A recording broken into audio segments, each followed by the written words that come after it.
If you go on to enjoy the video, please consider hitting that like button and subscribing. It does really help me out a lot. And if you're into Funko Pops, I've just started a brand new channel dedicated to them. The link for that can be found in the description. And beat the random lottery that is FIFA points by buying the coins direct from u7buy.com. Use code TVM at checkout for a 5% discount, or if you're a new customer, get 8% discount. The link is down below. What is going on, guys? Tim here. Welcome back to a brand new video. Today we have a very expensive card to review. It is pack pulled, untradeable, unfortunately, but such is life.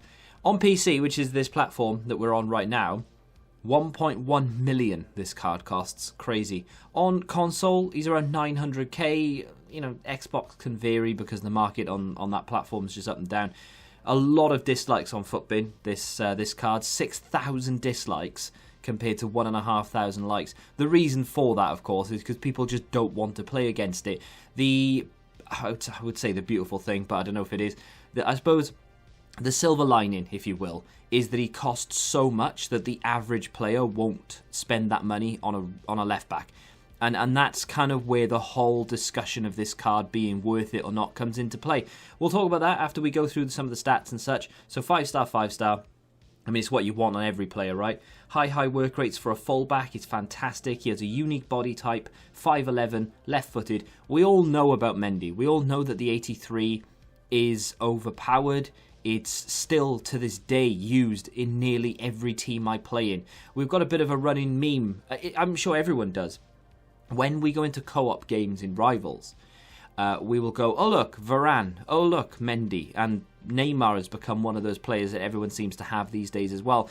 But it's nearly every single game, I would say 9 times out of 10, the teams we play against have Varane at the back and have Mendy next to him, giving him the chemistry.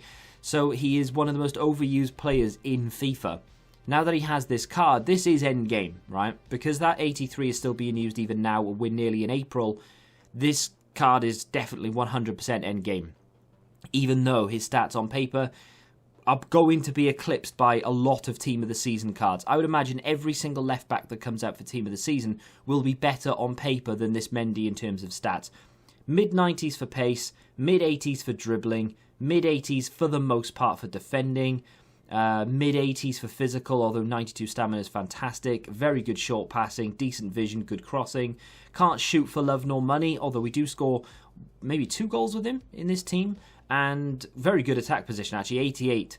If you give him a finisher, I know it sounds stupid, but if you give him a finisher, he turns into an 86 rated striker. I wouldn't recommend that, although 5-star, 5-star, 94 acceleration, 95 sprint speed, with mid-80s finishing. I've seen worse players play up front, that's for damn sure. So anyway, playing him more or less as a wing-back here in a 5-3-2. We do switch into a 4-1-2-2. We do go at 3 at the back, so he does play left mid, actually, for a very small portion. I had a lot of clips.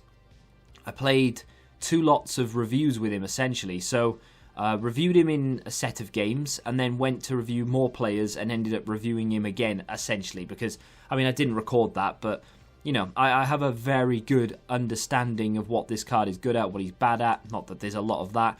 And whether I think he's going to be worth the 900,000 coins or so. Very, very good, as you can imagine. If you've used the 83, which, let's be honest, the majority of people watch. If you haven't used the 83, I'd be very interested to know it actually in the comments. If you haven't used Mendy this FIFA, be honest, because I can tell, right? I can inspect element and it'll tell me if you're lying.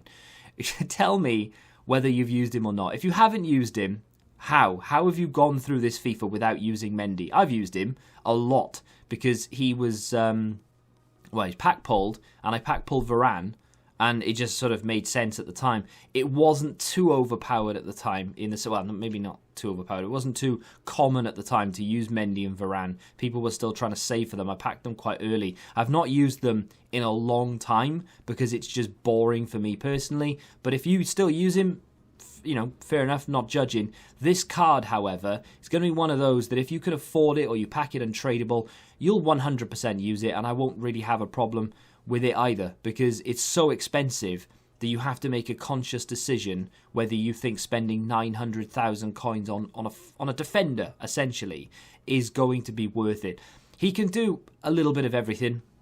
His defending is solid, especially with the defensive chem style. You bump those mid-80 defensive stats up into the 90s, and all of a sudden you have yourself a very, very high-rated fullback, like 90-plus rated fullback, easy.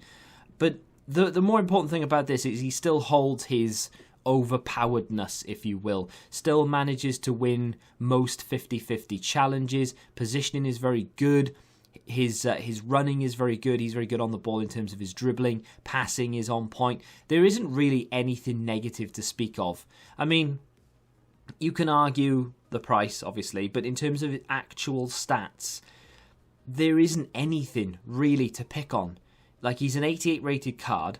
He's not meant to be endgame, really, for his rating. So the stats are in line where the card should be. There's nothing bad to say about it. I know every card should have a negative. Or he should be doing this and he's not. He should have this stat and he doesn't. His stat should be higher.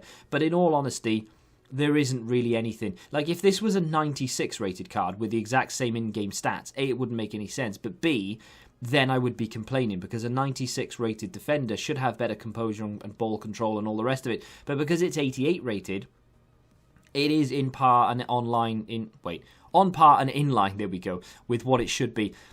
Biggest negative, 900,000 coins. Is it worth it for me personally? No, because I'm not willing to spend that amount of money on anyone, really, but on a defender especially. I cannot fathom why people will spend that money on a defender, unless you already have ridiculous attackers and midfielders that are all untradeable. I mean, it doesn't matter if they're tradable or untradeable, I suppose, but, you know, a lot of people will have Ronaldo and Neymar, and if you have those type of attackers and you're happy with your attack in your midfield, and the only thing left to upgrade is the defence, and you're sat on millions of coins, sure, I understand it, but that isn't the majority of players. The majority of players would like to upgrade their midfield or their strikers, or at least one of them. I just can't justify it personally. You will keep him in your team to the end of the game, so I suppose on, you know, the other side of the coin, sure, pick him up, stick him in the team, and he's going to be there forever. He will, in my opinion at least, depreciate in value slightly over time, but for the most part, you will, I suppose, have an end-game left-back. So it is definitely going to come down to the sort of personal preference and individual who is buying this. Myself can't justify it. You might be able to, and no one should tell you otherwise. Banging card, fits the game. EA have coded it as such, and you won't have any complaints when using him. Honestly, he doesn't really do anything wrong. He is an absolutely fantastic card. It is just, I mean, it's a shame in a way, but it's also good in another way, so we don't have to play against him week in, week out, that he is 900,000 coins. But yeah, definitely one I see a lot of people are going to be negative towards and a lot of people are going to be positive towards. Which side do you sit on? Let me know in the comments. If you have enjoyed this, I mean, it's not really a review. Buy him if you've got the money. But don't worry about it if you haven't, essentially, is the message. But subscribe to the channel if you're new around here, of course, and until the next time, goodbye.